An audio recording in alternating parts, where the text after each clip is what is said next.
So బేసిక్గా మనకి నాటుకోడి పులుసు అంటే కొంచెం రాయలసీమ అటు సైడు నెల్లూరు కోస్తాలో ఎక్కువ నాటుకోడి పులుసు పేరు వినిపిస్తుంటుంది. బట్ హైదరాబాద్కి వచ్చేసరికి ఎక్కువ దమ్ బిర్యానీ తింటారు.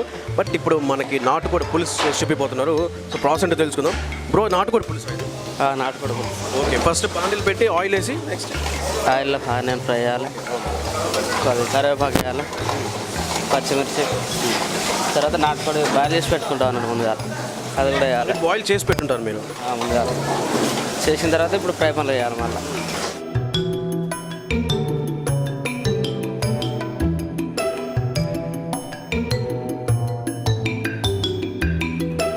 వాటర్, అది వాటర్ ఉడకడానికి అన్నది.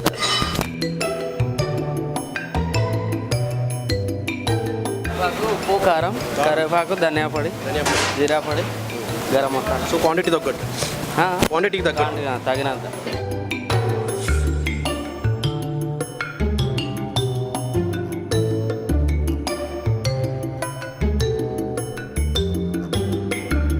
కొత్తిమీర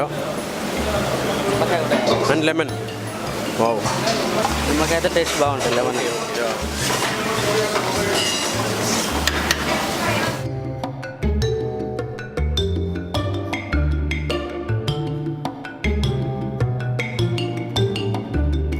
అంటే కొంచెం మనకి పులుసు రావాలంటే కొంచెం వాటర్ పోసుకోవాలి. వాటర్ వేసి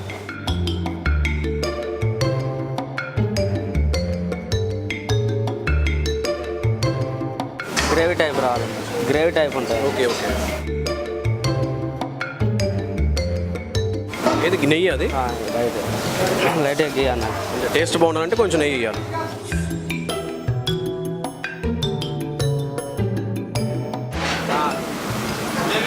అంటే ఎన్ని లెమన్ పిండాలన్నా? ఒక 2 పీస్ 3 పీస్ అన్న.